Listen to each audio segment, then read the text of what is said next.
Hello guys, welcome back to my YouTube channel. So guys, as you can see, today I will be starting with chapter 1 introduction of microeconomics class 11. So ये एक बिल्कुल new subject है आपके लिए and बहुत ज़्यादा interesting subject है, बिल्कुल ज़्यादा टफ नहीं है। बस आपकी कॉन्सेप्चुअल नॉलेज इस सब्जेक्ट को लेके बहुत ज़्यादा स्ट्रांग होनी चाहिए। वो अच्छी होगी तो आप इजीली इस सब्जेक्ट को क्रैक कर सकते हैं, अदरवाइज ये आपके लिए बहुत ज़्यादा डिफिकल्टी क्रिएट कर सकता है। So I try my level best कि मैं आपको मैक्सिमम से मैक्सिमम इसमें कॉन्सेप्चुअल नॉलेज प्रोवाइड कर सकूं। So let's get started. चलो स्टार्ट करते हैं chapter. It is chapter 1 introduction. सबसे पहली चीज जो मेरे को आपको बतानी है that is what is an economy. एक इकोनॉमी क्या है? क्या लिखा है? That system which provide people means to work and earn a living. Basically economy एक सिस्टम है, ठीक है, एक प्लेस हम कह सकते हैं जो लोगों को क्या प्रोवाइड करता है, जॉब्स या ऐसी अपॉर्चुनिटीज जहां पे वो काम करके अपने लिए एक अच्छी लाइफ अर्न कर सके। दैट इज अ इकोनॉमी, ठीक है। एक आप इसे प्लेस भी समझ सकते हो, एक सिस्टम भी बोल सकते हो, ठीक है, जहां पे लोगों को अपॉर्चुनिटी मिल रही है, काम मिल रहा है, वो काम करें। और वो ऑब्वियसली बात है, लोग काम क्यों करते हैं? To earn a better living for themselves. So basically economic system है जहां पे वो लोगों को काम देता है। It is a means to work, जहां पे लोगों को काम मिलता है और वो काम करके अपने एक लिविंग अर्न करते हैं। That is a economy. Okay, next, what is an economic activity. एक इकोनॉमिक एक्टिविटी क्या होता है? इकोनॉमिक एक्टिविटी कुछ नहीं होता। जैसे इकोनॉमी होता है ना कि जहां पे हमें काम मिल रहा है, हम काम कर रहे हैं अपने लिए एक लिविंग अर्न करने के लिए, 3 वक्त का खाना, बेसिक नीड्स, और अगर अच्छी इनकम हो जाए तो अपने शौक पूरे करने के लिए। वो इकोनॉमी हमें प्लेटफॉर्म प्रोवाइड करता है। अब कैसे प्रोवाइड करता है? हमें ऐसा क्या करते हैं वहां पे एक इकोनॉमी में, हम ऐसा क्या करते हैं जिससे हमें हम एक लिविंग अर्न कर पाए। सो बेसिकली इकोनॉमिक एक्टिविटी होता है ऐसी एक्टिविटी करना जिसमें हम लोग अपने लिए एक अच्छी लिविंग अर्न कर सकते हैं। वो एक्टिविटीज, अब ये एक्टिविटीज कुछ भी हो सकती हैं, बाइंग हो सकता है, सेलिंग हो सकता है, ठीक है, इन्वेस्टमेंट हो सकती है, और कुछ भी, मतलब जिसमें हम लोग अपने लिए एक लिविंग अर्न कर सकते हैं। ऐसी एक्टिविटीज करना, जैसे it is activity of providing, making हो सकता है, बाइंग, सेलिंग सर्विसेज या कमोडिटीज बाय द पीपल। मतलब लोग यहाँ पर बाय करते हैं, सेल करते हैं, चीजें प्रोड्यूस करते हैं, कंज्यूम करते हैं, इन्वेस्ट करते हैं। तो ये सारी एक्टिविटीज क्या है? Economic activity, because through this they can earn their living. Actually they are earning their living, right. 3 basic हमारी इकोनॉमिक एक्टिविटी होती है which is very important for in any economy. It is production, consumption and investment. Okay, production, consumption and investment, right. Production is done by whom? Producers produce करते हैं, production process producers करते हैं, consumption consumers करते हैं, और investment कोई भी कर सकता है, प्रोड्यूसर भी एंड कंज्यूमर भी, ठीक है। इन्वेस्टमेंट किस लिए होता है? फ्यूचर रिटर्न्स जिसमें हमें मिलते हैं, right. That is our investment. So production, consumption, investment 3 ऐसी इंपॉर्टेंट इकोनॉमिक एक्टिविटी हैं which help the people to earn a living in a economy. अब आपको कॉन्सेप्ट समझ आ रहा है कि इकोनॉमी में हम लोग रहते हैं, इकोनॉमी हमें अपॉर्चुनिटीज प्रोवाइड करती है टू अर्न अ लिविंग। अब उस लिविंग को अर्न करने के लिए हमें कुछ एक्टिविटीज, हाथ पैर तो मारने पड़ेंगे, काम तो करना पड़ेगा। अब वो क्या काम होता है? Production, consumption, investment, buying, selling, कोई भी ऐसी एक्टिविटी जिससे हम अपनी लिविंग को अर्न कर सकते हैं, that is known as economic activity, ठीक है। अभी तो स्टार्ट हुआ है चैप्टर, आगे और ज्यादा इंटरेस्टिंग होगा, तो अभी आपको इनिशियली समझना इंपॉर्टेंट है, ठीक है। Now why we study economics. हम इकोनॉमिक्स क्यों पढ़ते हैं? सबसे पहली बात, इकोनॉमिक्स मतलब आया ही कैसे, मतलब सब्जेक्ट इंट्रोड्यूस ही क्यों हुआ, क्यों पढ़ते हैं हम लोग economics? Because of scarcity of resources and unlimited wants of humans. क्योंकि हमारे रिसोर्सेज क्या है? स्कैर्स का मतलब क्या होता है? हमारे रिसोर्सेस क्या है? लिमिटेड है। हमारे रिसोर्सेस क्या है? लिमिटेड है। स्कैर्स कम है। स्कैर्स का बेसिकली मैंने मतलब यहाँ पे भी लिखा है, when your supply is less than your demand. मतलब जितनी हम डिमांड कर रहे हैं उतनी हमारे पास रिसोर्सेस की सप्लाई नहीं है। That is scarcity. Scarcity means किसी चीज की तंगी होना, किसी चीज की कमी होना, right. So that is scarcity of resources. हमारी इकोनॉमी में रिसोर्सेस की स्कैर्सिटी है। अब हमें एक चीज पता कैसे चला रिसोर्सेज की स्कैसिटी है, because of human wants and needs. क्योंकि जो ह्यूमन के वांट्स हैं, नीड्स हैं, वो अनलिमिटेड है, वो एंडलेस है। मतलब वो अगर होते रहते हैं। अगर मेरी एक कोई नीड है, फॉर एग्जाम्पल कुछ भी, अगर मेरी एक नीड सेटिस्फाई हो जाती है तो ये नहीं कि आई एम फुली सेटिस्फाइड, अब मुझे जिंदगी में कुछ नहीं चाहिए, ऐसा नहीं होता है। एक सेटिस्फाई हो जाएगी, दूसरी इमर्ज हो जाएगी, एक और सेटिस्फाई हो जाएगी, तीसरी इमर्ज हो जाएगी, वो सेटिस्फाई हो जाएगी, चौथी इमर्ज हो जाएगी। You know there are endless of human wants। अब इतने सारे humans with so much of population, with so much of endless wants, कोई लिमिट नहीं है लोगों की wants, नीड्स पर कोई लिमिट नहीं है। तो ऑब्वियस ही बात है उन नीड्स को पूरा करने के लिए जो हमारे पास रिसोर्सेज हैं इतने नहीं है कि हम हर एक इंसान की हर एक नीड को, हर एक वांट को सेटिस्फाई कर सके। दैट्स वाई जो हमारे जो रिसोर्सेज हैं वो लिमिटेड हैं in relation to unlimited wants of human. That's why our resources are scarce. इसलिए हमें इकोनॉमिक्स पढ़ने की जरूरत पड़ी हम लोगों को, क्योंकि वांट्स अनलिमिटेड है, रिसोर्सेज स्केर्स है। अब क्या करें, लोगों की नीड्स कैसे फुलफिल होंगी, कैसे लोगों तक रिसोर्सेज पहुंचेंगे। दैट्स वाई हमें इकोनॉमिक्स पढ़ने की जरूरत पड़ी, because they are limited resources in relation to unlimited wants of humans। So scarcity का मतलब मैं आपको बता चुकी हूँ, that is when supply of resources is less than the demand। Demand बहुत ज्यादा है, एंडलेस है, और उतने हमारे पास सप्लाई नहीं है जिससे हम लोगों की नीड्स को फुलफिल कर सके। इसलिए हम लोग इकोनॉमिक्स पढ़ते हैं। ठीक है, अब हम इकोनॉमिक्स पढ़ रहे हैं, इकोनॉमिक एक्टिविटी क्या होता है हमने पढ़ लिया, इकोनॉमी क्या होती है हमने पढ़ लिया। अब इस वजह से हमारे पास क्या अराइज हुई, इकोनॉमिक प्रॉब्लम। इकोनॉमिक प्रॉब्लम क्यों अराइज हुई, इकोनॉमिक प्रॉब्लम अराइज ही इसलिए हुई प्रॉब्लम ऑफ चॉइस की वजह से। इकोनॉमिक प्रॉब्लम अराइज ही इसलिए हुई प्रॉब्लम ऑफ चॉइस। अच्छा, अब ये प्रॉब्लम ऑफ चॉइस क्या होता है? प्रॉब्लम ऑफ चॉइस बेसिकली एक एग्जांपल देती हूँ मैं आपको। कोई भी एक ह्यूमन है, कोई भी ह्यूमंस की वॉन्ट्स अभी अनलिमिटेड है, अनलिमिटेड वॉन्ट्स है, जैसा कि मैंने अभी आपको बताया। ठीक है, अब क्या होता है, एक टाइम पे ना ऐसा नहीं होता कि एक ही डिजायर, एक ही नीड होती है, बहुत सारे वेरियस डिजायर्स, वेरियस नीड्स होती है ह्यूमंस की। ठीक है, अब अगर उनको वो अपने नीड सेटिस्फाई करने हैं तो उनके जो रिसोर्सेज होते हैं वो क्या होते हैं, लिमिटेड होते हैं। उनके पास ये तो है नहीं कि बहुत सारे रिसोर्सेज अवेलेबल है जिससे वो अपनी सारी नीड्स पूरी कर सकते हैं। ठीक है, तो उनको क्या करना पड़ता है, जितने रिसोर्सेज उनके पास अवेलेबल होते हैं उसके हिसाब से उनको प्रायोरिटाइज करनी पड़ती है अपनी नीड्स। फॉर एग्जाम्पल, एक एग्जाम्पल देती हूँ मैं आपको। एक हम बच्चे का एग्जाम्पल ले लेते हैं। एक बच्चे के पॉकेट में 100 रुपीज है। ठीक है, वो बच्चा मार्केट जाता है। अब उस 100 रुपीज में ना उसको चिप्स भी चाहिए, उसको फ्रूटी भी चाहिए, उसको चॉकलेट्स भी चाहिए, उसको मिल्क शेक भी पीना है, उसको आइसक्रीम भी खानी है, उसे सब कुछ करना है। आप देखो उसकी नीड्स कितनी सारी है, उसकी वांट्स डिजायर कितनी सारी है, बट उसके पास रिसोर्स कितना है, लिमिटेड। 100 रुपीज ही है उसके पास रिसोर्स। तो अब इस केस में वो क्या करेगा, वो प्रायोरिटाइज करेगा कि मैं सबसे पहले क्या करूं, मतलब जो मैं सबसे ज्यादा करना चाहता हूं मैं वो सबसे पहले करूं। फॉर एग्जाम्पल, मेरी टॉप प्रायोरिटी कि मुझे आइसक्रीम खानी है, देन चिप्स हो गया, एंड देन चॉकलेट्स हो गया। ठीक है, तो ये मैंने प्रायोरिटाइज करा। तो सबसे पहले मैं उन रिसोर्सेज को आइसक्रीम में खर्च करूंगी।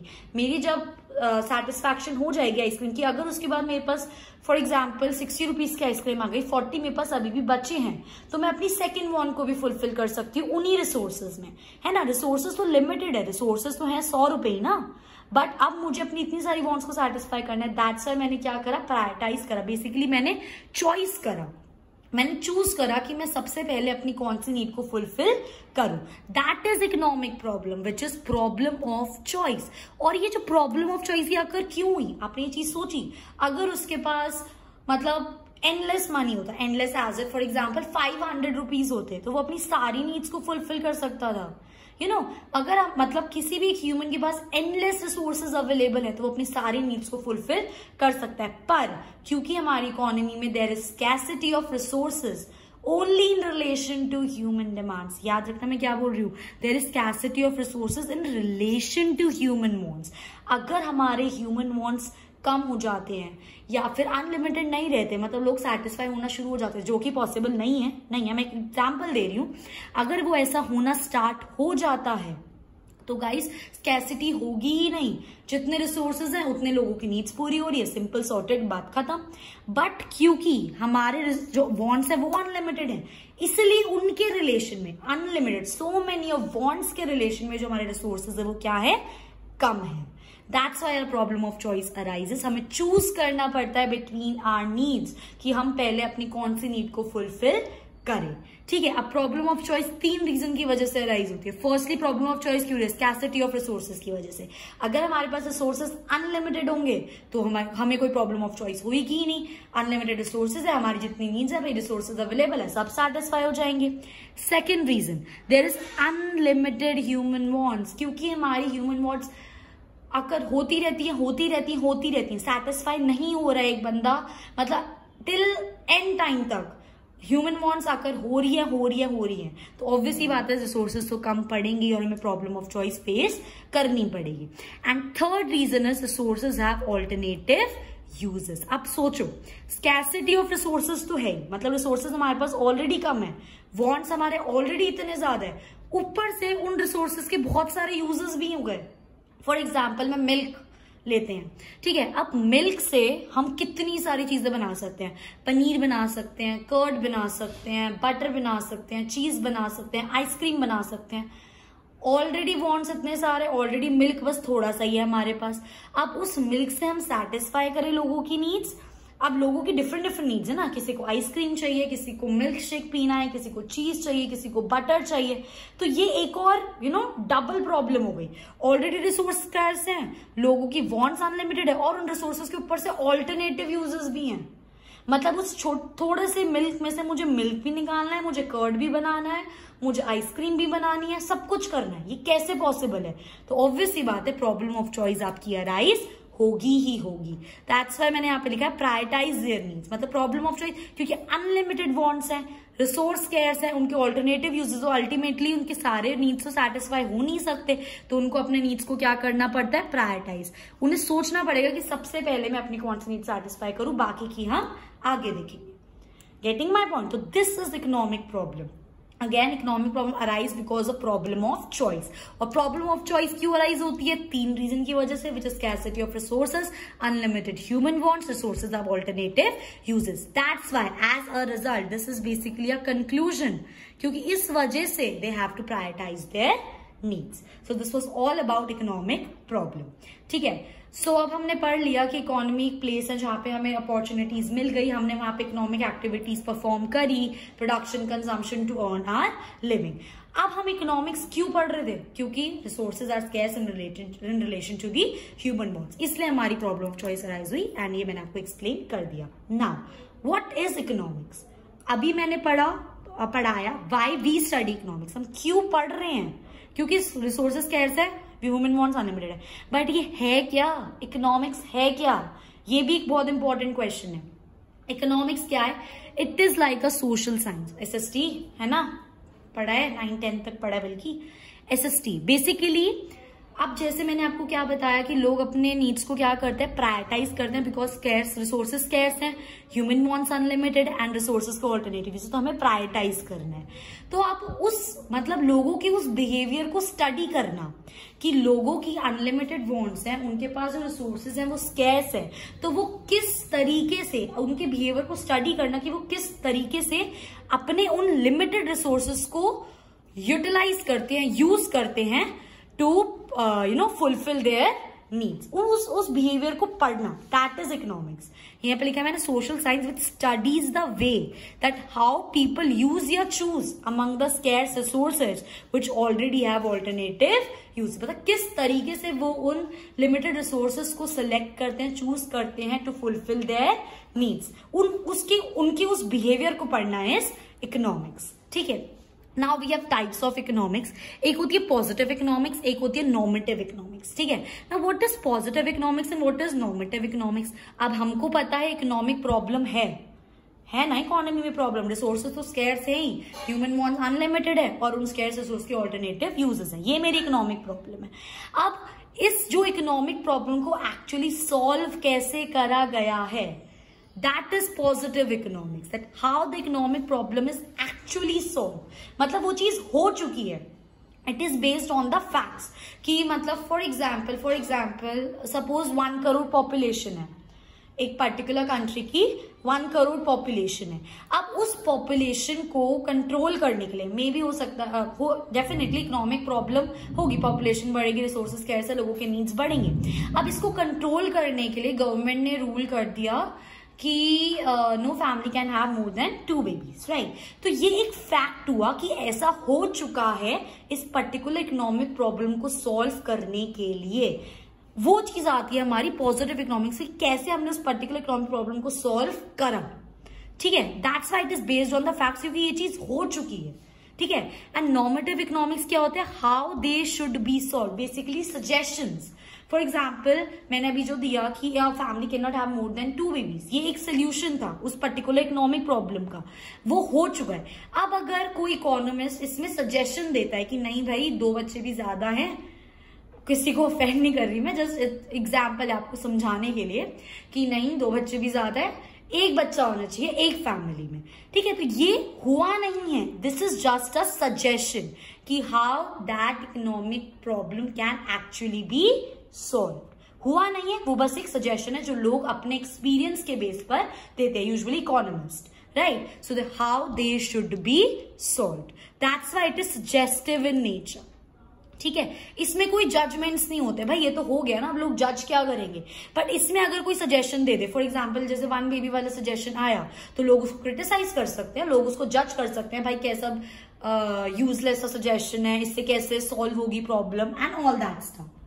आई होप ये चीज आपको समझ आई। This is the types of economics, ठीक है। इसको आप डिटेल में बुक से पढ़ सकते हैं, ऑल्दो सिर्फ डेफिनेशंस इंपॉर्टेंट है जो मैंने आपको समझा दिया, एंड इसका एक डिफरेंस वो भी मैंने थोड़ा थोड़ा यहाँ पर बता दिया, आप बुक से रीड करेंगे तो आपको ये चीज समझ आ जाएगी। Now guys what we have next are types of economics. We have next are topic which is types of economics, right.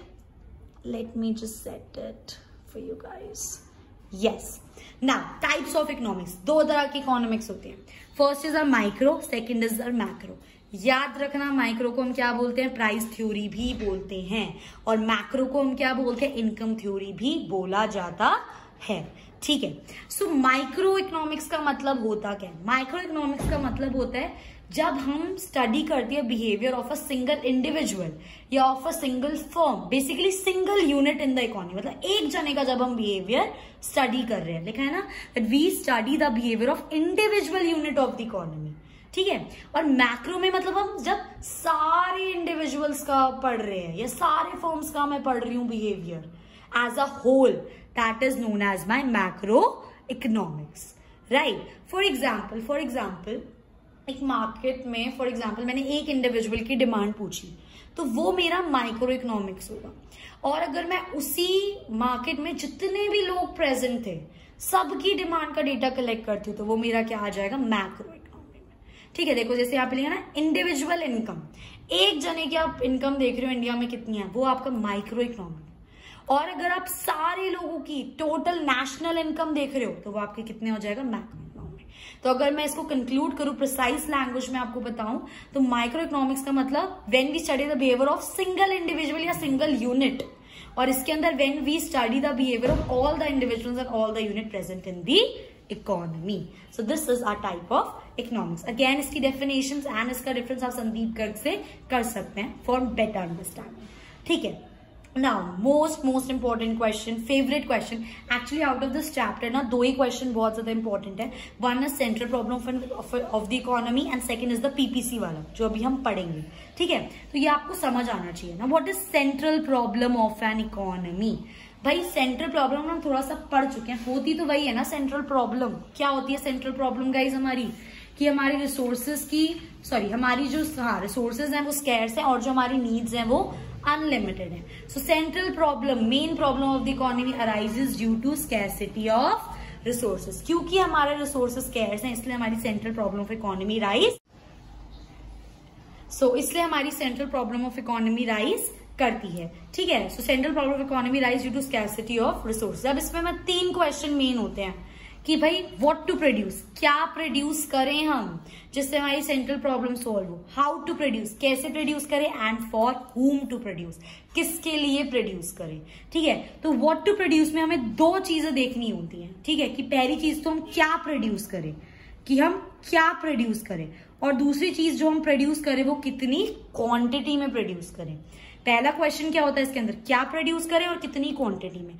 अब क्या प्रोड्यूस करें के अंदर दो चीजें आ जाती हैं आपकी, हम लोग क्या प्रोड्यूस करें, हम लोग कंज्यूमर गुड्स प्रोड्यूस करें या हम लोग कैपिटल गुड्स प्रोड्यूस करें। राइट, कंज्यूमर गुड्स प्रोड्यूस करें या कैपिटल गुड्स प्रोड्यूस करें। क्या होता है कंज्यूमर गुड्स और कैपिटल गुड्स, इधर देखिए, कुछ नहीं, consumer goods are basically the goods which are directly consumed by consumers, उनको बोलते हैं हम कंज्यूमर गुड्स। ठीक है, और कैपिटल गुड्स क्या होते हैं हमारे, capital goods are those goods which helps to manufacture, which helps to manufacture our consumer goods।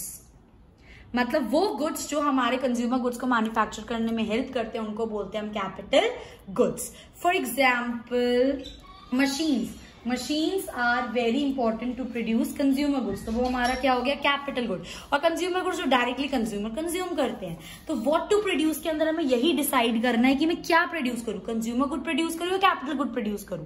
जब मैं ये डिसाइड कर लूं कि मुझे क्या प्रोड्यूस करना है, रेशियो भी हो सकता है 40% consumer goods 60% capital goods, ratio भी हो सकता है। और अच्छा वो चीज हमारी क्वांटिटी में आ गई कि कितनी क्वांटिटी प्रोड्यूस करनी है, या तो कंप्लीटली कंज्यूमर गुड्स या तो कंप्लीटली कैपिटल गुड्स, जितनी हमारी इकोनॉमी की डिमांड होगी उसके बेस पे हम उसको प्रोड्यूस करेंगे। तो that is our what to produce. ठीक है, तो अब नेक्स्ट आता है हाउ टू प्रोड्यूस, कैसे प्रोड्यूस करना है हमें। इनको दो टेक्निक्स होती हैं प्रोड्यूस करने की, एक होती है लेबर इंटेंसिव टेक्निक और एक होती है capital intensive technique. Now what is a labour intensive technique? Labor intensive technique, LIT, labor intensive technique is a technique in which more labor and less capital is used. In what? In process of production. More labor and less capital is used in process of production, that is labor intensive technique. और capital intensive technique हमारी क्या हो गई, in which more capital and less labor is used. In which more capital and less labor is used. Capital का मेरा मतलब है capital goods से, मशीन्स वगैरह। कुछ कुछ ऐसी इंडस्ट्रीज होती हैं जो लेबर इंटेंसिव होती हैं, मतलब जहाँ पे लेबर ज्यादा प्रोडक्शन करती है एज कम्पेयर टू मशीन्स, और कुछ कुछ ऐसी होती है जहाँ पे सारा प्रोडक्शन मशीन से ही होता है, बहुत कम हमें लेबर की रिक्वायरमेंट होती है। तो that is labour intensive technique हम फॉलो करें या हम कैपिटल इंटेंसिव टेक्निक फॉलो करें, हम कैसे प्रोड्यूस करें। इसका भी एक चीज होता है, फॉर एग्जाम्पल अगर इकोनॉमी में एम्प्लॉयमेंट की जरूरत है तो आप एक गवर्नमेंट क्या फॉलो करेगी, government obviously labour intensive technique follow करेगी, राइट? क्योंकि लेबर इंटेंसिव टेक्निक फॉलो करने से एम्प्लॉयमेंट क्या होगी, इंक्रीज होगी इकोनॉमी में। तो इस तरीके से हम लोग डिसाइड करते हैं कि उस टाइम इकोनॉमी की क्या डिमांड है, तो हमें कौन सी टेक्निक फॉलो करनी चाहिए, लेबर इंटेंसिव या capital intensive. Third and the last question is for whom to produce, किसके लिए हमें प्रोड्यूस करना है। Basically this is related to distribution, मतलब जो हमने इस वाले में हमने क्या करा, प्रोड्यूस कर दिया, क्या प्रोड्यूस करना था, क्वांटिटी में, कैसे, सब कुछ हो गया। अब जो हमने एक्चुअली में फाइनल गुड्स प्रिपेयर करे वो हमें किसको बेचने हैं, किसको सेल करने हैं, किसको डिस्ट्रीब्यूट करने हैं। ठीक है, बेसिकली हमें सेलेक्ट करना है कि जो हमने गुड प्रोड्यूस करा है वो किस कैटेगरी के लिए, पुअर पीपल के लिए है, रिच पीपल के लिए, किसके लिए है वो। ठीक है, तो इसके भी फर्दर हमारे दो एस्पेक्ट्स आ जाते हैं, which is first is personal distribution and second is functional distribution. Personal distribution का मतलब होता है an wise national income, how national income is divided among different group of people. Basically for whom to produce के अंदर की कितने लोगों की, डिफरेंट लोग रहते हैं different parts of the different parts एक कंट्री में। ठीक है, तो कितने लोगों की कितनी इनकम है उसके बेस पे मैं डिस्ट्रीब्यूट कर सकती हूँ। फॉर एग्जाम्पल मेरा जो गुड है वो बहुत ज्यादा प्रेशियस है और वो पुअर या मिडिल क्लास लोग अफोर्ड नहीं कर सकते, तो मैं किसको टारगेट करूंगी, रिच पीपल को टारगेट करूंगी। ठीक है, तो वो आती है personal distribution. Next is my functional distribution, wise for income. ठीक है, फंक्शनल डिस्ट्रीब्यूशन मतलब how income is distributed among the factors of production. Factors of production क्या होते हैं गाइस? फैक्टर्स ऑफ प्रोडक्शन वो फैक्टर्स होते हैं जो हमें हेल्प करते हैं प्रोडक्शन के लिए. कौन कौन सी चीजें हमें हेल्प करेंगी प्रोडक्शन के लिए? ऑब्वियसली बात है, आपको प्रोडक्शन के लिए लैंड चाहिए, आपको प्रोडक्शन के लिए लेबर चाहिए, आपको प्रोडक्शन के लिए कैपिटल इनिशियल इन्वेस्टमेंट चाहिए, और आपको प्रोडक्शन के लिए एंटरप्रेन्योर, है ना, चाहिए. ठीक है, so these are my 4 factors of production जिनके बिना मैं अपनी प्रोडक्शन प्रोसेस नहीं कंटिन्यू कर सकती. तो मैं ये डिसाइड करती हूँ, मैं ये देखती हूँ फंक्शनल डिस्ट्रीब्यूशन की जो इनकम है वो कैसे डिस्ट्रीब्यूटेड है. ठीक है, मैं आपको एक एग्जाम्पल देती हूँ. ठीक है, फॉर एग्जाम्पल मैं एक एंटरप्रेन्योर हूँ, मेरी खुद की फैक्ट्री है. ठीक है, मेरा लैंड था, लैंड पे मैंने फैक्ट्री बनाई, उसमें मैंने कैपिटल इन्वेस्ट करी, मैंने लेबर रखी और मैं उसको सुपरवाइज कर रही. तो ठीक है, अब एक मुझे बात बताओ, इसमें लैंड की इनकम क्या होती है? मतलब अगर आप किसी को लैंड रेंट पर देते हो, ठीक है, तो आपकी इनकम क्या हुई? रेंट हुई, नहीं हुई? मतलब लैंड की income in terms of rent, labour की income in terms of wages, capital की income in terms of interest, and entrepreneur की income in terms of profit. समझे अब बात? अब एग्जाम्पल पे आओ. मैं एंटरप्रेन्योर हूं, मैंने लैंड रेंट पे लिया था, उस पर अपनी फैक्ट्री बना दी. ठीक है, अब क्या हुआ, जो मेरा फाइनल प्रोडक्शन मैंने सेल कर दिया और मुझे कुछ प्रॉफिट हुआ. अब उस प्रॉफिट से पहले मुझे क्या पे करना पड़ेगा? रेंट पे करना पड़ेगा, अपने लेबर को वेजेस पे करनी पड़ेगी, अगर किसी ने मेरे बिजनेस में कैपिटल इन्वेस्ट करी है तो उनको इंटरेस्ट देना पड़ेगा, एंड देन फाइनली जो बचेगा प्रॉफिट वो मेरी इनकम होगी. तो हम ये देखते हैं फॉर होम टू प्रोड्यूस में कि कैसे ये जो इनकम होती है it is divided among the factors of production. Right, basically अगर प्रिसाइज वे में बोलूं ना, इसका मतलब यही होता है कि जो हम प्रोड्यूस कर रहे हैं हम किसको वो सेल करें, रिच को पुअर को, उसके अंदर हमें ये चीज देखनी पड़ती है कि इनकम कैसे डिस्ट्रीब्यूटेड है, क्योंकि अनइवनली डिस्ट्रीब्यूटेड है इनकम इंडिया में.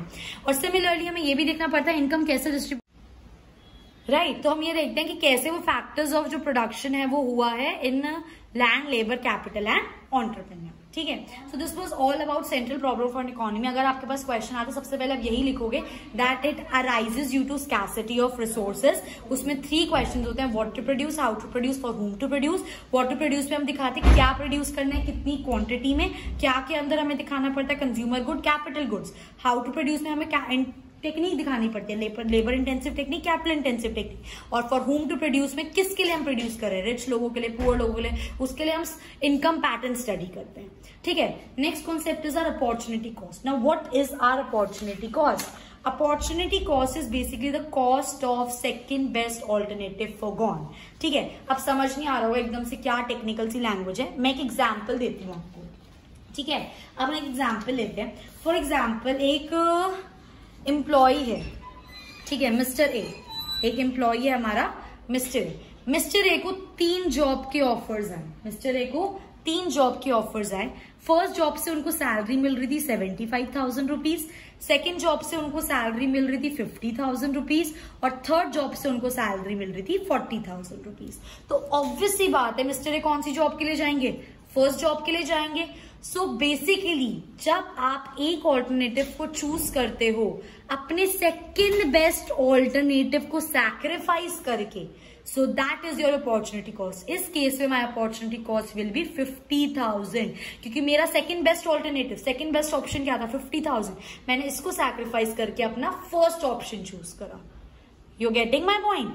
तो एक जब हम फर्स्ट को चूज करते हैं अपना सेकंड को सैक्रिफाइस करके, तो वो सेकंड का अमाउंट होता है, that is my opportunity cost. इसलिए यहाँ पे लिखा है that cost of second best alternative option for God sacrificed.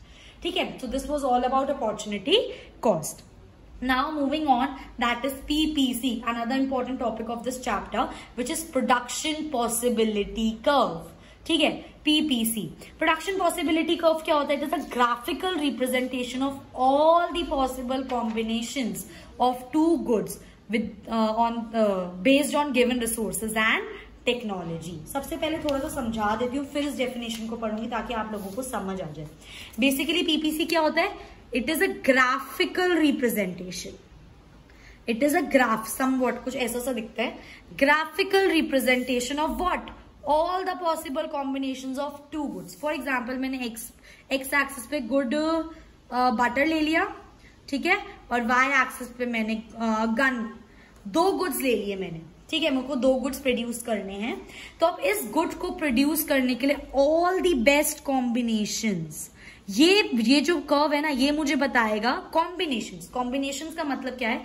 For example अगर मैं इस वाले पॉइंट पे इतने गन प्रोड्यूस कर रही हूं तो मुझे इतने बटर प्रोड्यूस करने चाहिए। मतलब अगर मेरे को इस वाले पॉइंट पे, अगर मैं इस कर्व पर हूं, अगर मैं इतने गन प्रोड्यूस कर रही हूं तो मैं इतने बटर प्रोड्यूस करूं, ये कॉम्बिनेशन हो गया ना। फॉर एग्जाम्पल 10 गन्स प्रोड्यूस कर रही हूं मैं, तो मैं 8 बटर प्रोड्यूस करूं, ठीक है। अब मैंने क्या करा, फॉर एग्जाम्पल इस पे देखो, इस वाले पॉइंट पे मैं अगर इतने गन्स प्रोड्यूस कर रही हूं तो मैं इतने बटर प्रोड्यूस करूं। मतलब अगर फॉर एग्जाम्पल मैं 9 गन्स प्रोड्यूस कर रही हूं तो मैं यहाँ पर 9 बटर प्रोड्यूस करूं। मतलब ये कॉम्बिनेशंस दे रहा है मुझे कि 10 गन 1 बटर का एक कॉम्बिनेशन, 9 गन्स 2 बटर का एक कॉम्बिनेशन, 8 गन्स 3 बटर्स का, मतलब सारे पॉसिबल कॉम्बिनेशंस जो मैं एक इकोनॉमी में प्रोड्यूस कर सकती हूँ। और ये मुझे पता कैसे चला कि इतनी कॉम्बिनेशन हो सकते हैं, क्योंकि मेरे पास उतने ही रिसोर्स अवेलेबल है और उतनी ही टेक्नोलॉजी अवेलेबल है। आई होप समझ आया। इसे फिर से पढ़ो, that PPC is a graphical representation of all the combinations of 2 goods which we can produce with given resources and technology। अगर ये लाइन नहीं लिखी ना मैम नंबर काट लेंगे, ये बहुत इंपॉर्टेंट है।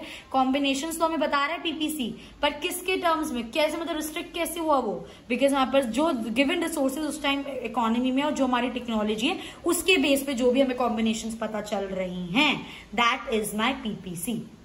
आई होप ये चीज आपको समझ आई होगी, ठीक है। पीपीसी को हम क्या बोलते हैं, प्रोडक्शन पॉसिबिलिटी कर्व बोला जाता है, प्रोडक्शन पॉसिबिलिटी बाउंड्री बोला जाता है, ट्रांसफॉर्मेशन कर्व बोला जाता है, ट्रांसफॉर्मेशन बाउंड्री और ट्रांसफॉर्मेशन फ्रंटियर, ये सारे नेम्स हैं। किसी भी नेम से क्वेश्चन में एग्जाम में आ सकता है, तो आपको ये पता होना चाहिए। अब ये जो पीपीसी क्रिएट करा मैंने, इसको किसी अजम्पशन पे तो क्रिएट करा। पहला अजम्पशन क्या है कि हम इकोनॉमी में, हम देखो वैसे तो बहुत सारे गुड्स प्रोड्यूस होते हैं, बट अगर आपको एक थियोरेटिकल लेवल पे एक चीज पढ़नी है तो आपको उसको शॉर्ट डाउन करना पड़ेगा। तो हम ये अज्यूम करके चलते हैं कि हम पूरी इकोनॉमी में सिर्फ 2 गुड्स प्रोड्यूस कर सकते हैं। दैट्स वाई 2 गुड्स हम लोग, क्या, क्योंकि हम इसको 2D प्लेन पे पढ़ते हैं ना, एक्स और वाई एक्सिस पे, इसलिए हम 2 गुड्स लेते हैं। सेकेंड अजम्पशन, रिसोर्सेज फिक्स्ड है, आप रिसोर्सेज चेंज नहीं कर सकते, जितने अवेलेबल है उनसे ही प्रोडक्शन करनी है। थर्ड, जो भी आप रिसोर्सेज यूज कर रहे हो उनको एफिशिएंटली यूज कर रहे हो, efficiently means without any wastage आप उनको यूज कर रहे हो। फोर्थ, जो भी आपकी टेक्नोलॉजी है वो कांस्टेंट है, ये नहीं कि एक कॉम्बिनेशन अगर आपने प्रोड्यूस करा फॉर एग्जांपल 10 गन और 1 बटर का, तो आपकी टेक्नोलॉजी डिग्रेडेड थी। जब आपने सेकंड बेस्ट एक और ऑल्टरनेटिव प्रोड्यूस करा, फॉर एग्जांपल आपने 9 गन्स और 2 बटर्स प्रोड्यूस करा, तो आपने अपनी टेक्नोलॉजी अपग्रेड कर ली। ऐसा नहीं हो सकता, जितनी भी आप कॉम्बिनेशन प्रोड्यूस कर रहे हो फिक्स्ड रिसोर्सेज है और टेक्नोलॉजी भी क्या है, फिक्स्ड है। So this was our assumptions. आगे भी हैं ये अजम्पशंस, यहाँ पर मैंने लिखी हुई है आप लोगों के लिए। Okay, next is our resources are transformed from one good to another. इसका मतलब क्या होता है, resources are transform one good to another. ध्यान से देखना, पहले मैं इतनी गन प्रोड्यूस कर रही थी और इतनी बटर्स प्रोड्यूस कर रही थी, ठीक है। अब मैं क्या करा, पॉइंट बी पर इतने गन्स प्रोड्यूस करे और इतना बटर, मतलब मैंने गन्स को सैक्रिफाइस करा, मतलब मैंने गन्स की प्रोडक्शन कम करी और अपनी बटर की प्रोडक्शन को इंक्रीज करा।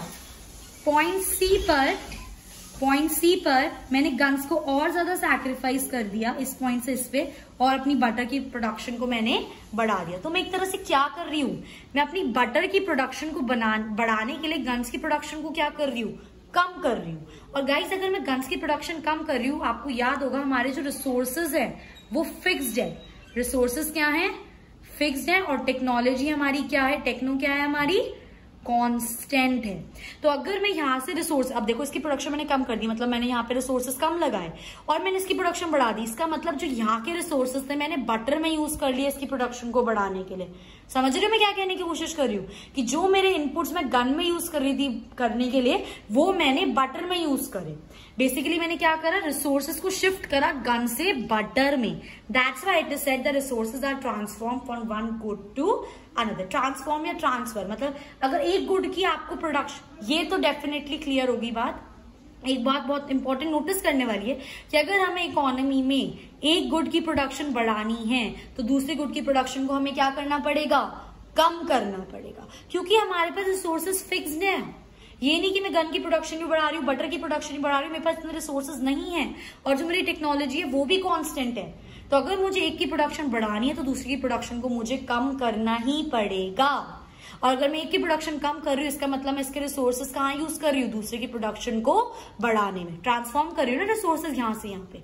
ये इस अजम्पशन का ये मतलब है। ठीक है, moving on. Next is marginal opportunity cost. एक गांठ बांध लो, जब भी इकोनॉमिक्स में मार्जिनल वर्ड यूज हो गया ना, इसका मतलब क्या होता है, इसका मतलब होता है एडिशनल। इसका मतलब होता है additional. Marginal opportunity cost, opportunity cost तो हम पढ़ चुके क्या होता है, सेकंड बेस्ट ऑल्टरनेटिव जो आपने सैक्रिफाइस करा उसकी कॉस्ट को अपॉर्चुनिटी कॉस्ट बोलते हैं ना। Marginal opportunity cost refers to number of units of a commodity sacrifice to gain one additional unit of another commodity, to gain one additional unit of another commodity.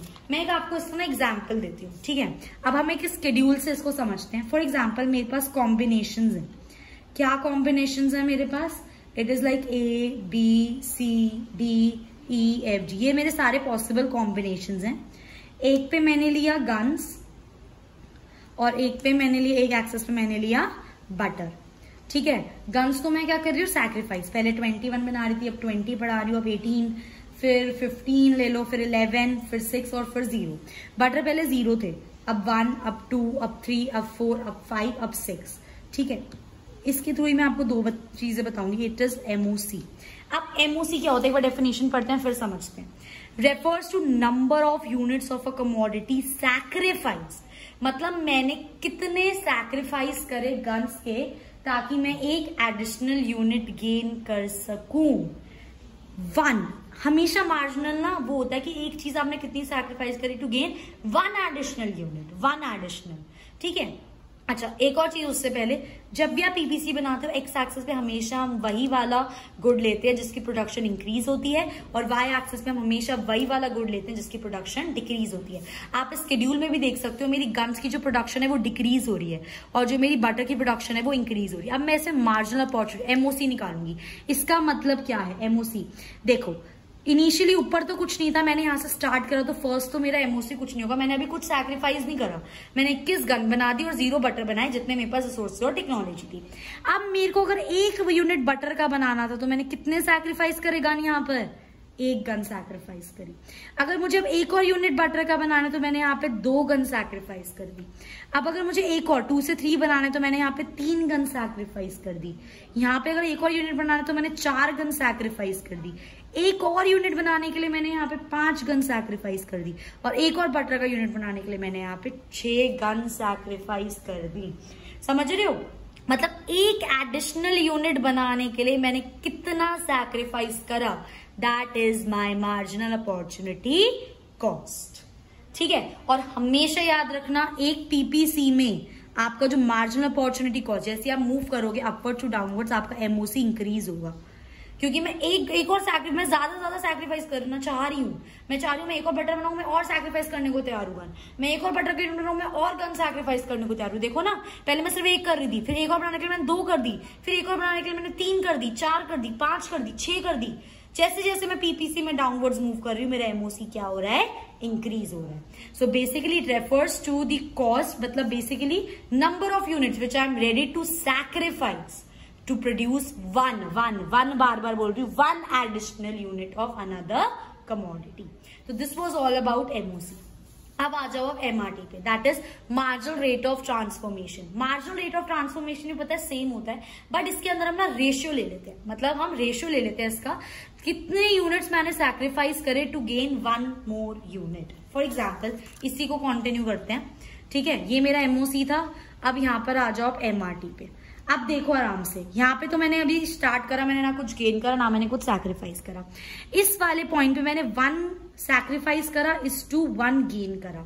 पहले देखो MRT पहले ऊपर sacrifice upon gain आता है। ठीक है, तो मैंने 1 सैक्रिफाइस करा 1 गेन करने के लिए, फिर मैंने कितने सैक्रिफाइस करे, 2 सैक्रिफाइस करे 1 गेन करने के लिए, फिर मैंने 3 सैक्रिफाइस कर दी 1 गेन करने के लिए, फिर मैंने 4 सैक्रिफाइस कर दी 1 गेन करने के लिए, 5 सैक्रिफाइस कर दी 1 गेन करने के लिए, 6 सैक्रिफाइस कर दी 1 गेन करने के लिए। मतलब वही चीज है, एमओसी में बस हम यूनिट्स ऑफ सैक्रिफाइस लिखते हैं, इसके अंदर हम पूरा रेशियो बताते हैं कि मैंने कितना सैक्रिफाइस करा कितना गेन करने के लिए, दैट इज माई एमआरटी, मतलब ratio. MRT is equals to, this is change in unit sacrificed upon change in unit gain. ठीक है, now next we have what are the characteristics of PPF. क्या होते हैं characteristics? पहला, it slope downwards, दूसरा it is concave to the origin. It slope downwards का मतलब क्या होता है? पीपीएफ हमेशा स्लोप डाउनवर्ड्स ही क्यों करता है गाइस? पीपीएफ हम ऐसा अपवर्ड्स क्यों नहीं बना सकते? हमेशा ये स्लोप डाउनवर्ड्स ही क्यों करता है? ये स्लोप डाउनवर्ड्स इसलिए करता है क्योंकि देखो मेरे पास रिसोर्सेज क्या है? फिक्स्ड है, मेरे पास टेक्नोलॉजी क्या है? कांस्टेंट है। अगर मुझे एक गुड की प्रोडक्शन को बढ़ाना है तो दूसरे की मुझे कम करना ही पड़ेगा, कोई उसके अंदर सोल्यूशन नहीं है। ऐसा नहीं हो सकता एक की बढ़ रही है दूसरे की भी बढ़ती रहेगी, ये पॉसिबिलिटी नहीं है, क्योंकि रिसोर्सेज फिक्स्ड है, टेक्नोलॉजी कांस्टेंट है। एक को बढ़ाना है दूसरे को कम करना ही पड़ेगा, that's why PPC slope downwards. And why it is concave to the origin? Because of increasing MRT. आप देख सकते हैं यहाँ पे 1:1, 2:1, 3:1, ये मेरा एमआरटी क्या हो रहा है? इंक्रीज हो रहा है। एमआरटी क्या हो रहा है मेरा? यहाँ पे इंक्रीज हो रहा है। दैट्स व्हाई माई जो मेरा कर्व है that is concave to the origin, that's why my curve is concave to the origin. ठीक है, इसमें एक चीज और बताती हूँ, 3 केस हो सकते हैं इसके अंदर। मेरा एमआरटी इंक्रीज हो रहा है, मेरा एमआरटी डिक्रीज हो रहा है, या मेरा एमआरटी कांस्टेंट है। समझ रहे हो? अगर मेरा एमआरटी इंक्रीज होगा ना तो मेरा it is concave to the origin. अगर मेरा एमआरटी डिक्रीज होगा this means my PPC will be convex to the origin. और अगर मेरा एमआरटी कांस्टेंट होगा this means my curve will be a straight line. So basically curve of the PPC किस पे depend करता है? एमआरटी पे डिपेंड करता है। एमआरटी इंक्रीज होगा कॉन्केव होगा, एमआरटी डिक्रीज होगा कॉन्वेक्स होगा, और एमआरटी कांस्टेंट होगा तो it will be a straight line. So these are the characteristics of PPF. ठीक है, नाउ नेक्स्ट टॉपिक है हमारा, where will an economy operate? एक इकोनॉमी कहाँ ऑपरेट करेगी? अब देखो यार, ये मेरा पीपीसी है, मतलब ये मेरे मैक्सिमम कॉम्बिनेशंस है, मैं बटर और गन के प्रोड्यूस कर सकती हूँ with given resources and technology. ठीक है, तो जितने भी मेरे पॉइंट्स होंगे ऑन द पीपीसी वो तो मैं ऑपरेट कर सकती हूँ ना, क्योंकि मेरे पास उतने रिसोर्सेज हैं, उतने टेक्नोलॉजी है। अब देखो मैंने यहाँ पे 3 पॉइंट बनाई है, point A, point B, point C. ठीक है, एक इकोनॉमी सिर्फ या तो पॉइंट ए पे ऑपरेट कर सकती है या तो पॉइंट बी पे ऑपरेट कर सकती है, पर वो कभी भी पॉइंट सी पे ऑपरेट नहीं कर सकती। मतलब समझो, अगर वो पॉइंट ए पे ऑपरेट कर रही है इसका मतलब है उसके पास जितने भी रिसोर्सेज और टेक्नोलॉजी है वो उसको अच्छे से यूटिलाइज नहीं कर रही है। अभी वो अपनी कैपेसिटी इंक्रीज कर सकती है रिसोर्सेज को अच्छे से यूटिलाइज करने के लिए। और अगर वो बी पे ऑपरेट कर रही है which is on the PPC, इसका मतलब वो अपने सारे रिसोर्सेज और टेक्नोलॉजी बिल्कुल एफिशिएंटली यूटिलाइज कर रही है, वो मैक्सिमम इस टाइम पे चल रही है, इससे ज्यादा वो प्रोड्यूस नहीं कर सकती। और पॉइंट सी पे वो क्यों ऑपरेट नहीं कर सकती? भाई देखो ना, इतने रिसोर्सेज और टेक्नोलॉजी अवेलेबल ही नहीं है। अगर रिसोर्सेज और टेक्नोलॉजी ही नहीं है आपके पास, आप कहां से प्रोडक्शन करोगे, कैसे ऑपरेट करोगे? सो दैट्स व्हाई कॉम्बिनेशंस होते हैं पीपीसी के, अटेनेबल एंड अनअटेनेबल। अटेनेबल मतलब जो हम अटेन कर सकते हैं, तो एक पीपीसी में आप सिर्फ पॉइंट ए और पॉइंट बी अटेन कर सकते हो, आप कभी भी पॉइंट सी अटेन नहीं कर सकते। तो conclusion of the story is, जो पॉइंट्स पीपीसी के अंदर या ऑन होते हैं वो अटेनेबल पॉइंट्स होते हैं, एंड जो पॉइंट्स पीपीसी के बाहर होते हैं वो अनअटेनेबल पॉइंट्स होते हैं। ठीक है, उसके बाद बस हमारे 3 छोटे छोटे से कॉन्सेप्ट हैं which is PPF and MRT. ठीक है, अब देखो आपको पता है क्योंकि एमआरटी इंक्रीज होता है that's why PPF is concave to the origin, अभी मैंने आपको बताया। तो बस यही बात है, अगर हम पीपीसी के डाउनवर्ड्स मूव करते हैं क्योंकि ये कॉन्केव है, my MRT is increasing. This is the only relationship कि अगर एमआरटी इंक्रीज होगा पीपीएफ कॉन्केव होगा, एमआरटी डिक्रीज होगा पीपीएफ कॉन्वेक्स होगा, एमआरटी कांस्टेंट होगा PPF will be a straight line. ठीक है, next you have PPF and opportunity cost. ध्यान से समझना, पढ़ चुके हैं अपॉर्चुनिटी कॉस्ट क्या होता है। ठीक है, अब फॉर एग्जाम्पल ये मैं प्रोड्यूस कर रही थी पॉइंट ए और ये है मेरा पॉइंट बी। अब मैं पॉइंट ए से किस पर आ गई? पॉइंट बी पर आ गई। ठीक है, अब जब मैं पॉइंट ए से बी इस पर आई, मतलब मैंने 5 गन सैक्रिफाइस करे ताकि मैं 1 बटर का यूनिट प्रोड्यूस कर सकूं। तो अपॉर्चुनिटी कॉस्ट क्या होता है? सेकंड बेस्ट ऑलरेडी जो आपने सैक्रिफाइस करा, तो 1 गन को प्रोड्यूस करने के लिए मैंने क्या सैक्रिफाइस करा? 5 गन सैक्रिफाइस करे, तो this is my opportunity cost. Our next topic is that why PPF is known as a transformation curve. Common sense की बात है, common sense as a concept clear है तो ये इजीली अब आपको समझ आ गया होगा. क्योंकि एक पीपीसी में डिफरेंट कॉम्बिनेशंस होते हैं. अगर मेरे को इस कॉम्बिनेशन से इस कॉम्बिनेशन पे आना है, इसका मतलब मैं इतना सैक्रिफाइस कर रही हूँ गन, इतना बटर को गेन करने के लिए कर रही हूँ ना. तो दिस इज माई ट्रांसफॉर्मेशन ही तो, कि जो गन के रिसोर्सेज है मैं उसको बटर में यूज कर रही हूँ. ये मेरा ट्रांसफॉर्म ही तो हो रहा है रिसोर्सेज. दैट्स वाई, मतलब मैं गन को ट्रांसफॉर्म कर रही हूँ बटर में बाय गन की प्रोडक्शन कम करके और बटर की प्रोडक्शन बढ़ाकर. सो इसलिए बोलते हैं when we move down the curve we transform one good to another. हम ज्यादा से ज्यादा सैक्रिफाइस करते हैं गेन करने के लिए. समझ गए? तो हम ट्रांसफॉर्म ही तो कर रहे हैं गन को बटर में, इसको सैक्रिफाइस करके, इसको गेन करके, इसके रिसोर्सेज यहाँ पे यूज करके. That's why PPF is known as a transformation curve. Last topic of this chapter is change in PPF. ठीक है, अब या तो आपका पीपीएफ शिफ्ट होगा या तो आपका पीपीएफ रोटेट होगा. शिफ्ट का मतलब क्या होता है? शिफ्ट का मतलब होता है अगर ये मेरा पीपीएफ है, शिफ्ट मतलब मेरा पूरा पीपीएफ उठ के या तो राइटवर्ड शिफ्ट हो सकता है या तो मेरा पूरा पीपीएफ उठ के लेफ्टवर्ड शिफ्ट हो सकता है. समझ रहे हो? पूरा पीपीएफ यहां से यहां हो सकता है या फिर यहां से यहां आ सकता है. और रोटेट का मतलब क्या होता है गाइस? रोटेट का मतलब होता है ये मेरा एक पीपीएफ है, ठीक है, या तो बस ये आउटवर्ड रोटेट हो सकता है या तो ये ऐसे इनवर्ड रोटेट हो सकता है. ठीक है, वैसे इसके 4 केसेस हो सकते हैं, अभी मैं वो चीज आपको एक्सप्लेन करूंगी. बस रोटेट का मतलब है पूरा शिफ्ट नहीं होगा. ठीक है, तो पीपीएफ या तो शिफ्ट होगा या तो रोटेट होगा. अब शिफ्टिंग या तो राइटवर्ड होगी या तो लेफ्टवर्ड होगी. अब रोटेट कैसे होगा? रोटेट का ध्यान से समझना, 4 केसेस कैसे बनते हैं ध्यान से देखना. ठीक है, यहाँ पे मेरा एक्स एक्सिस है, यहाँ पे मेरा वाई एक्सिस है, यहाँ पे मेरा एक्स एक्सिस है, यहाँ पे मेरा वाई एक्सिस है. ठीक है, अभी के लिए एक्सिस गुड समझ लो, X good Y good, X good Y good. ठीक है, अब मैंने क्या करा, इसकी प्रोडक्शन को इंक्रीज कर दिया, वाई की प्रोडक्शन को इंक्रीज. एक्स की प्रोडक्शन सेम है मेरी, वाई की प्रोडक्शन को सिर्फ इंक्रीज करा, इसलिए ये मेरा बाहर की साइड शिफ्ट हो गया. और अगर मैंने वाई की प्रोडक्शन को डिक्रीज कर दिया, इसलिए मेरा बाहर की साइड शिफ्ट नहीं, रोटेट हो गया. सॉरी, सेम चीज मैं एक्स के साथ भी तो कर सकती हूँ. वाई का मेरा कांस्टेंट है, अगर मेरी वाई की प्रोडक्शन, एक्स की प्रोडक्शन कम हो गई तो मेरा ये ऐसे शिफ्ट हो जाएगा एक्स के टर्म्स में. और अगर इसके अंदर मैं इसको ऐसे कर दूं, देखो ये है, ये बाहर की तरफ, ये मेरा एक्स का यहाँ पे हो गया. समझ रहे हो? 4 केसेस, मतलब दोनों गुड के टर्म्स में. इसमें भी रोटेशन आउटवर्ड और इनवर्ड हो सकती है वाई के टर्म्स में, और एक्स के टर्म्स में भी रोटेशन मेरी इनवर्ड और आउटवर्ड हो सकती है. अब क्वेश्चन ये पैदा होता है शिफ्ट हम कब करते हैं और रोटेट हम कब करते हैं. ठीक है, शिफ्ट हम तब करते हैं गाइस व्हेन हमारी ओवरऑल प्रोडक्शन इंक्रीज होती है, overall production capacity. For example मेरे रिसोर्सेज बढ़ गए इकोनॉमी में, तो मेरी प्रोडक्शन कैपेसिटी बढ़ेगी और वो दोनों गुड्स के लिए बढ़ेगी, एक्स गुड के लिए भी वाई गुड के लिए भी. दैट्स वाई मेरा वो राइटवर्ड शिफ्ट हो जाएगा. अगर मेरी टेक्नोलॉजी अपग्रेड हो गई है ना, तो मैं और ज्यादा प्रोड्यूस कर सकती हूँ दोनों गुड्स के लिए. दैट्स वाई मेरा शिफ्ट हो जाएगा. बेसिकली शिफ्ट तब होता है जब कोई चीज अच्छी हो या बुरी हो, पर दोनों गुड के टर्म्स में. ठीक है, तो अगर अच्छी, जैसे टेक्नोलॉजी अपग्रेडेशन हो गया हमारा, इंक्रीज इन रिसोर्सेज हो गया, दोनों गुड्स के टर्म्स में, तो शिफ्ट टुवर्ड्स राइट. अब टेक्नोलॉजी डिग्रेडेशन हो गई या रिसोर्सेज कम हो गए दोनों गुड्स के टर्म्स में, तो मेरा शिफ्ट क्या हो जाएगा? अंदर हो जाएगा.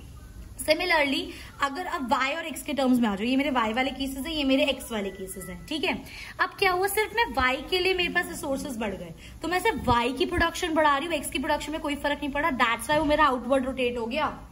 या फिर मेरे y के रिसोर्सेज या टेक्नोलॉजी कम हो गई, तो सिर्फ y की प्रोडक्शन मेरी कम हुई, x में कोई फर्क नहीं पड़ा, इसलिए वो मेरा इनवर्ड रोटेट हो गया.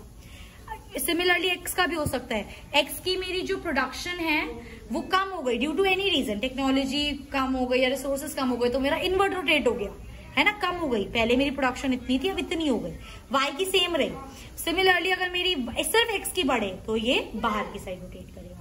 तो कहने का मतलब ये है जब चेंज हो दोनों गुड्स के टर्म्स में, तो वो एक्स और वाई दोनों पे आएगा, शिफ्टिंग होगी. और अगर कोई चीज चेंज होती है सिर्फ और सिर्फ आपके एक्स के टर्म्स में या सिर्फ वाई के टर्म्स में, तब आपका जो पीपीसी है वो रोटेट करेगा. सो गाइज आई होप ये चीज आपको समझ आ गई होगी. This was all about chapter 1 introduction micro economics. अगर आपको कुछ भी डाउट हो, you can freely comment below. I'll definitely answer your queries. I hope you liked my video. Do please like, share and subscribe. Thank you.